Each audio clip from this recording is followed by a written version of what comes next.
नमस्कार, तुम्हा सर्वांचे पुन्हा एकदा स्वागत आहे।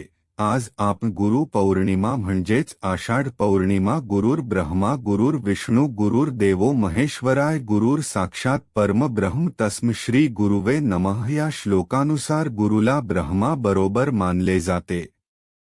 विष्णू महेश आणि त्यांची पूजा करण्यासाठी आषाढ पौर्णिमेला हिंदू धर्मात विशेष महत्त्व आहे असे महर्षी वेदव्यास यांनी आषाढ पौर्णिमेच्या दिवशी केले। हिंदू धर्मात महर्षी वेदव्यासांचे मोठे योगदान आणि प्रभाव आहे, म्हणून आषाढ पौर्णिमा ही व्यास पौर्णिमा म्हणून ओळखली जाते। आषाढ पौर्णिमेला व्रत पाळणे, या दिवशी भगवान विष्णूची पूजा करा आणि सत्यनारायण कथा ऐका। या वर्षी आषाढ पौर्णिमा 21 जुलै 2024 रविवारी पौर्णिमा 20 रोजी साजरी केली जाईल। जुलै 2024 शनिवारी संध्याकाळी 6 वाजता सुरू होईल आणि समाप्त होईल। रविवार 21 जुलै 2024 रोजी दुपारी 3:47 वाजता। आषाढ पौर्णिमेची व्रत पद्धत ऐकूया। या दिवशी सकाळी लवकर उठून पवित्र नदीत स्नान करावे।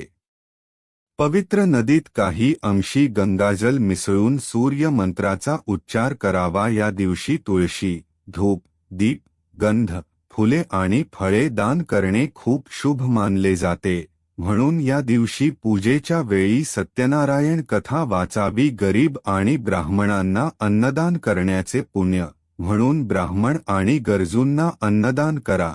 पौराणिक कथांनुसार महर्षी वेदव्यासजी यांची उपवासाची कथा ऐका। भगवान विष्णूजींच्या आईचे नाव सत्यवती आणि ऋषी पराशर होते। वेदव्यास यांच्याकडून हे ऐकून त्यांच्या आईने त्यांना जंगलात जाण्यास मनाई केली होती, जी वनाकडे जात होती। तर आईने सांगितले की तुझे घर चुकले तर परतीये। हे शब्द ऐकून वेदव्यासजी जंगलाकडे निघाले। ते देवाच्या आशीर्वादाने कठोर तपश्चर्या करू लागले। वेदव्यासजींना संस्कृत भाषेचे ज्ञान प्राप्त झाले तेव्हा वेदव्यासजींनी त्यांची तपश्चर्या पूर्ण केली। तेव्हा भगवान शिवांनी त्यांना हे ज्ञान मानव समाजापर्यंत पोहोचवण्याची जबाबदारी दिली। ऋषी वेदव्यासजींनी वेद आणि गरुड ग्रंथांची रचना केली। त्यानंतर त्यांनी वेद, महाभारत, 18 महापुराण आणि ब्रह्मसूत्रांची रचना केली।